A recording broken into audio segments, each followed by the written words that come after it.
Patriots did for all those years, Mahomes and the Chiefs will be the biggest obstacles for your favorite football team finally getting over the hump to bring a Lombardi back to your home stadium. While it won't happen every year, it'll always stand the chance of happening. Nick, your reaction? Yeah, I mean, this is exactly right. I'm not being sarcastic here. I empathize and I get the frustration for the other AFC teams because it was a dynasty handoff with no gap year between it in the same conference. The Patriots from 11 to 18 in that 8-year stretch made the AFC title game every year, made 5 Super Bowls.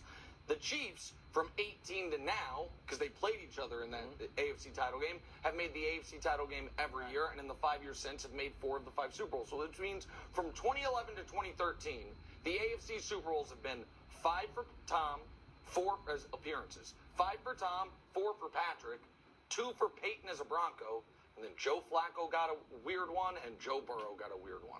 So everyone else has to feel like, you got to be kidding me. Yeah. And so that part of it. Now, what I will say is this, and Brew, you might agree, Coach is going to reflexively disagree, but I think you'll have to agree.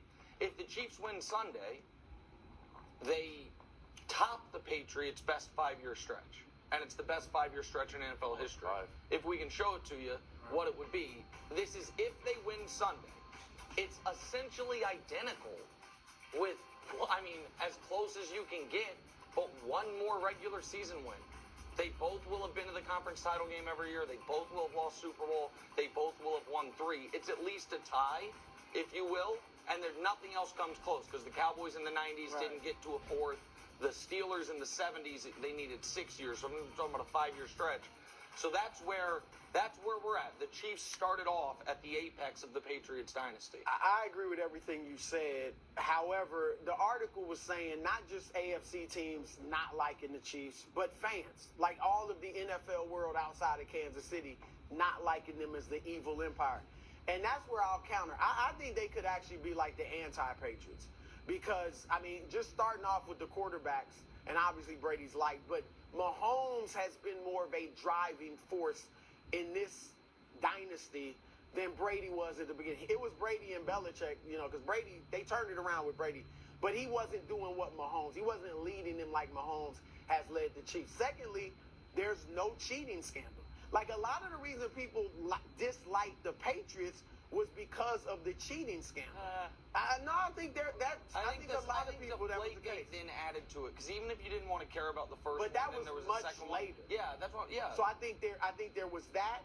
I think Kansas City is more likable. Mahomes and Andy Reid is much more likable than Belichick. He's in all these commercials and he's funny. He eats hamburgers? No, but he's good. It's funny in the commercials. And so, he's certainly more. Because what I think is this, Coach. Motif was he didn't care about being liked. Right. I like that. Okay. But here's the look. Just because you dominate and you become a dynasty, like the article was painted like it's gonna be boring. Like, who's gonna beat the Chiefs? The Jordan Bulls dominated unlike anything we've seen in the NBA since and before since Bill Russell. And they were beloved because Jordan's style of play was exciting. That's right. That's where we talked earlier. Yes, it's nice if they keep winning with the defense, but you got Patrick Mahomes. If they let him cook and be as exciting as he's been earlier in his career, then I think a lot of people will just love them and they'll become America's team for a stretch. Well, look, I agree that they are more likable. They have more likable factors to them, except when you look at the reaction to the Ravens AFC Championship game, everybody was looking for Lamar Jackson to finally end the Chiefs' reign. And as likable as they are, they're kind of saturated. I mean, every single commercial, every single day is something Chiefs-related, and it gets old. And then there's the post-games like, oh, you thought we weren't going to be here, and we're here. Stop making them underdogs. Well, I'm just stop doubting them. So now you're taunting. So there's that element. No, they're talking to you directly. And I understand. I understand that Nick wants to say that they were equal. I would argue that the quarterbacks that were faced during that time period are a lot more challenging than the quarterbacks that are being faced right now. I mean, Really? Josh Really? Allen, Nick Lamar, Foles in a Burrow. Super Bowl? This is the second batch of Yes. Super Bowl wins? Yeah. Oh, I thought you were talking about the first batch. The second. Peyton Manning. Oh, the first batch of Jake Delhomme in a Super Well, Bowl? I'm just saying Don McNabb throwing up on himself? What are we talking about? Peyton Manning, Drew Brees, Ben Roethlisberger. There were a lot of elite guys For the record, every you year. didn't see the last block, but Mahomes is playing Drew Brees. I did see that. Did you see that? No. Was I putting I Bernie know on they the have Drew Brees playing right now. I would argue that the level of quarterback play at that time is arguably higher than what Go ahead, and then you I'm gonna face say- over the Some last. think Okay, well, this is the best ever. You think this is the best? No, some think this is the best Better quarterback than ever. Peyton Manning? Hold on. He's gonna. You guys weren't he's beating gonna go Peyton down. Manning.